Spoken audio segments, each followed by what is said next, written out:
Welcome back to Tech Talk at the Cambridge Chamber of Commerce, and I'm here as always with my friend Adam Oldfield from FPM3. And the reason why I have Adam Oldfield here is because he is the geekiest guy I know, and probably the geekiest guy you know as well. Well, thanks. Thank you, Craig. I appreciate that. Oh, really? Do you like? I appreciate it. You do like that, but you are. I I am. ask you a question, you have an answer.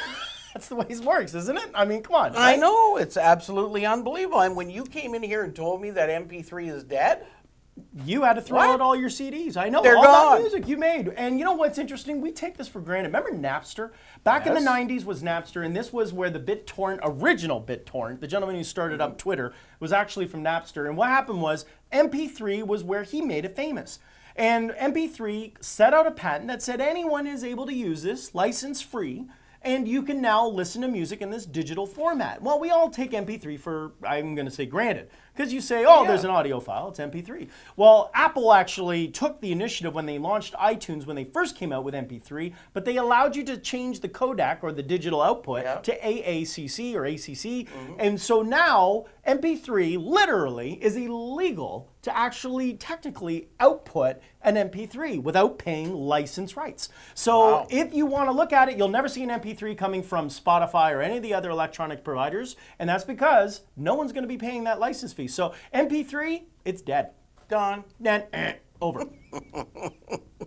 Well, what's not over, though, is our continuing conversation about autonomous vehicles. In Germany, big car maker in the world.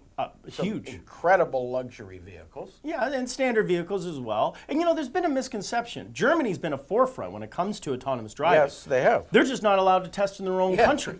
So they've been testing in North America. They've set up factories and planning in the US and Canada. They've tested out in many different countries. Germany has just given the rights to, the country has given the rights to the automobile manufacturers. They're allowed to actually build and test in Germany.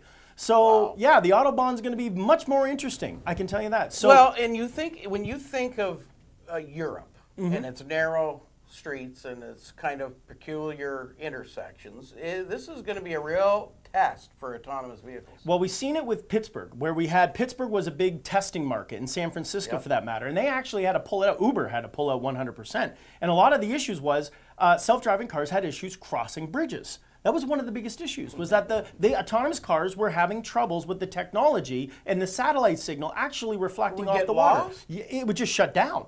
So it didn't know where it was. And it would instantly, that was the biggest issue, was bridges, which is why they tested in Pittsburgh for that reason alone. There's a lot of bridges. So they were trying to figure out the bridge issue. They did do that, but now with Germany coming to the market, and we can see Mercedes, BMW, the smart car, all their vehicle manufacturers, I mean, a lot of them that are designed and built in Germany, not even German manufacturers, but Peugeot and all that are built in Germany. We can see there's going to be a big, huge, what this means is Germany's engineers don't have to travel abroad to be able to do their technological advancements. So I think we're going to see a huge leap when it comes to autonomous driving in the next 3 to 5 years. I think so. As these countries, as these states in the United States, as the provinces in Canada start to license this ability to test, all that's going to do is put more fuel on the fire. That's right. And we're going to get closer and closer and closer. I understood the other day from a local Honda dealer that every single Honda in 2019 is going to have autonomous vehicle capabilities. That's right. That's unbelievable. Yeah, and well, they'll have the features of being able to be semi-autonomous at that point. I understand. Yeah, of course, the rules of the road are still have to pertain to the Highway Traffic Act. You have to have somebody sitting in the driver's seat, but you'll be able to switch it on and comfortably go down the highway. Right. Well, or uncomfortably go down the highway. Depends how you look at it. Correct. Depends.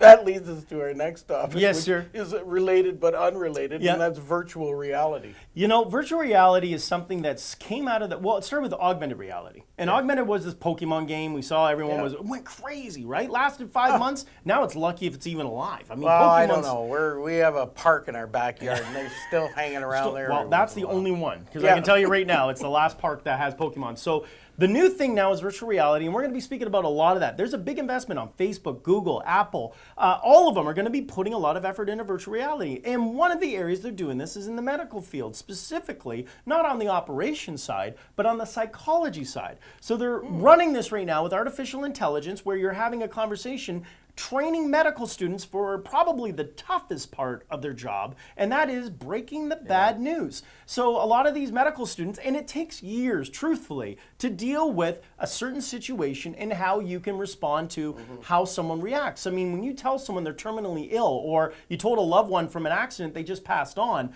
I mean, I've never done it, but I can appreciate the fact of trying to tell someone who's waiting in anticipation for 5 hours, what's going on, what's the story, and you say, I'm sorry, they passed on, or they've only got 4 hours to live, or 3 months to live. How do you, not that you can't deliver it, but how do you properly... It's all about the bedside manner. Correct. Thank you. Yes, yes. So right now, this is a big training tool, and we see virtual reality in the medical field, specifically for students, to actually work on how to communicate unfortunate news in the case of a loved one getting terminally ill or passing away. And the virtual reality is really starting to make a strong headway into education in all facets. Yes. And this is really interesting because that's almost psychology. Yes, it is. Right? Yeah, because you're getting the sense and the feeling of being in an environment where they've talked about this, where school trips were being beta tested, where they were taking Egyptian tours from kids in North America down in Washington, and they were actually able to put on the helmet from the classroom